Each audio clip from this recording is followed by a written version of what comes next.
Zealoters, thank you for your love and support. I appreciate you all. For all these years that we have come in contact with other people, the message has been simple. Partnership agreement with Africa. Everything about this has been partnership, equality on paper. But in reality, what do we see? Do we have equal partnership with people who come into Africa to do business with us? That's the question a lot of people are asking. But today, one European member has answered what Africans have been asking for all these years. According to this member of parliament, who has just turned the European Union upside down, giving them the bitter truth that they don't ever want to accept, even though they know it's true. According to him, they always preach partnership with Africa, but they have never been in equal partnership with us. What they see is junior version of independence. That when you call somebody a partner in whatever you do, you share your technology, you share your ideas, you share everything together. But the moment they come into Africa, we don't see that equality with us. It has always been them being at the top, deciding whatever that they think is best for them. That if truly they think that Africans are equal partners, they wouldn't be deciding the fate of the leaders in Mali, Niger, and Burkina Faso. Let's end the neo-colonial CFA franc and the suffocating debt and end the plundering of natural resources as well as the plundering of fish and seas by European ships. And only then we lay the foundations for a true equal partnership that will move us all forward together. We talk about coups d'etat, but in Mali, in Burkina Faso, even the coups d'etat sometimes seem less contested than the military presence of certain European countries. You speak, European leaders in general, of a partnership with Africa. But you must be careful because the word partnership is a word that has meaning, that has significance. A partnership means working together towards common goals with respect for the other. It means that partnership is obviously incompatible with any imperial, neo-colonial approach, etc. So, partnership is indeed sharing the best health technologies indeed and using patents to refuse to share this technology with African countries. That is a neo-colonial approach. Partnership means respecting all refugees coming from Ukraine and all refugees in general, regardless of their skin color, and imprisoning African refugees. That is a neo-colonial approach. Partnership also means accepting that Africans develop their own alliances, their own paths without Europe coming to lecture them, because that too would be a neo-colonial approach. So let's dissect these European policies one by one and see if we are dealing with imperialism, colonialism, or cooperation and partnership. Let's talk about the Sahel first. Obviously, we all want peace, stability, security. We need it. But when European leaders want to explain how to create stability in the region, I think they are often not in the best position. Poorly placed because obviously no European leader should speak about the region without first remembering, regretting and condemning the invasion of Libya and the war that was waged in Libya, which destroyed the country and destabilized the region. Let's consider today the consequences of these interventions. We talk about coups d'etat, but in Mali, in Burkina Faso, even the coups d'etat sometimes seem less contested than the military presence of certain European countries. Some even see it as a return to sovereignty. So, we must weigh the impact of this European intervention or that of European countries. Now, I hear that the peoples of the Sahel want to free themselves from subordination to Europe, whether it be military, economic, or monetary. And I think that if Europe wants a partnership with Africa, we must hear this cry from the people also within this assembly. So democracy is essential, but it comes with sovereignty and the right to self-determination, obviously. And so let's end the neo-colonial franc CFA. Let's end the debt that suffocates and stop the plundering of natural resources, as well as the plundering of fish and seas by European ships. And only then can we lay the foundations for a true partnership of equals that will move us all forward together. Now let's talk about health policy.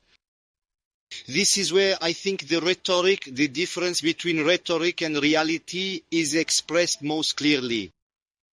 Officially, we were all united against the pandemic, but in reality, when the African Union asked us to share vaccine technology and therapies by lifting patents, the European Union, the European Commission obstructed and refused to share the technology. Why? On one hand, to protect the technological monopoly of European pharmaceutical companies, and on the other hand, because this new messenger RNA technology could also be used in the future to produce other vaccines. So, instead of sharing the technology and fighting together against all future challenges in public health as well, the European Commission prioritized profit and technological monopoly.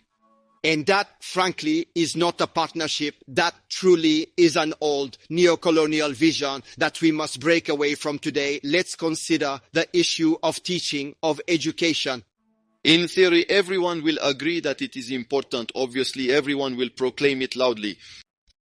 But still, we see that today under the pressure of the International Monetary Fund, and we know the links also between the European Union and the International Monetary Fund. Symbolically, on one hand, the former president of the IMF is now president of the European Central Bank. On the other hand, the current president of the IMF is a former European commissioner. So there you go. It sometimes looks a bit like arrangements among friends. But anyway, this International Monetary Fund advises and pressures today various states, Senegal, Mali, Burkina Faso, Niger, to reduce public spending. But that also means reducing spending on education, the possible and available resources for education.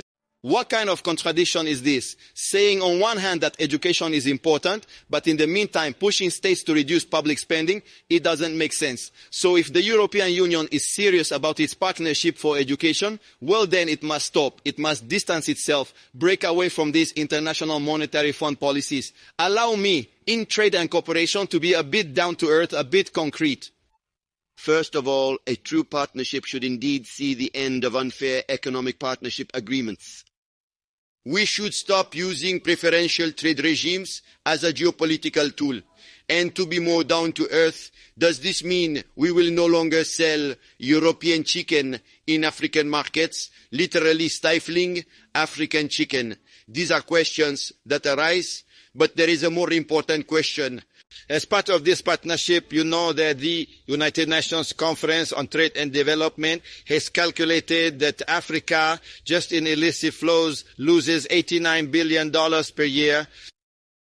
So Europe can stop this, can contribute with a global financial registry, with a real blacklist of tax havens, real transparency, but it does not do it. And as a result, this economic financial plundering with neo-colonial overtones continues. So it's time for a real partnership to put an end to this today, not tomorrow. Let's talk about climate policy. Today we all remember the foreign minister of Tuvalu who, standing in water, called for more ambitious climate action because his country is simply at risk of disappearing. The countries of the European Union, as you know, have been responsible since the beginning of the industrial era for more or less a quarter of all CO2 emissions. Africa less than 3%, I believe, and the island countries less than 1%, and yet they are the ones suffering the most serious, the worst consequences today. And so, what should a serious partner do? First of all, they should do everything to support and save these countries. And there we see that, unfortunately, the European Union is only reducing its emissions, wants to reduce by only 55% by 2030, while science demands 65%. We see that in real life, to guarantee the profits of European multinationals, the best climate technologies are not shared with African countries and others. And finally, I want to conclude on this. We, as the European Union, do not respect the promises made to developing countries regarding the means to adapt to climate change. So can we really talk about a respectful and balanced partnership? I do not think so. Our leadership, our economy, our tradition, our culture, our religion. But what do we see? The moment they come into Africa as Europeans, they want to change everything, imposing their ways of life on us. That is not what we call partnership. This is not what we call partnership. They have to redefine the kind of partnership they claim they have with the African. The man has just opened the book the way it is, after he has been on the neck of the general who rose up and claimed that ever since Captain Ibrahim Traoré took office, there has never been peace. The people in Burkina Faso are living in absolute poverty, and for that matter, they need humanitarian aid to come and help the people. He is the same person who has risen to put his people to check and call them to book and told them that you can never continue to be oppressing people, claiming you are having partnership with them, where we don't even have the right to decide the prices of our goods and services, our raw materials that we have. People sit outside of the continent to determine the terms and conditions. Then at the end of the day, they even decide the prices of our own resources when we are not even in the midst of these people. And for how long will the African himself continue to be solving his or her problems in speech?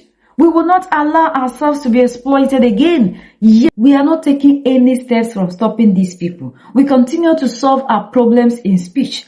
And at the end of the day, we go out begging the same people to have mercy on us. We have never had any equal partnership with them ever since they came into Africa. It has always been them being at the top deciding the fate. And that was why China and Russia decided that whenever an African leader rises to do the right thing, they support them. And they will not allow people to sit down to determine the fate of the African. The African has the right to sell their resources to anybody. They have the right to decide who leads them. But they who claim they are preaching human rights, equality, they are partners of Africa, still sit down with the European Union with a resolution claiming that the president of Niger, all in all General Abdurrahmani Tiani, should step down for Bazoum to come because Bazoum is their partner. Then they move to Burkina Faso, telling the Burkinabe leader to also step down because to them, ever since he took office,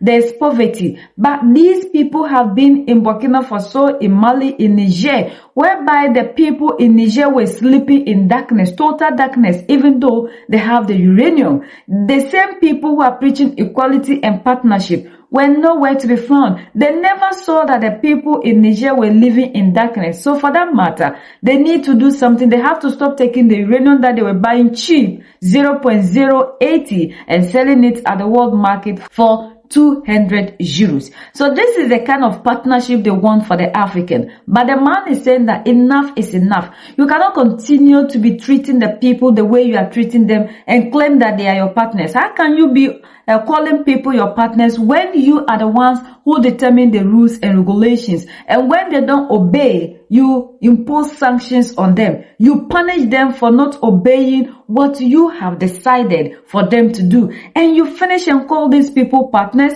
when you are not sharing your technology, when you are not sharing anything with them.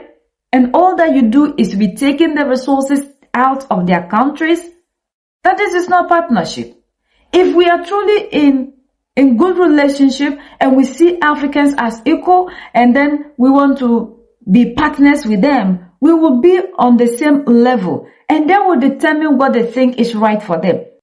If you keep meddling in their affairs, at the end of the day, there's nothing like equal partnership. There's always a boss and a servant. So you keep treating the people as if they are still slaves that need to be managed.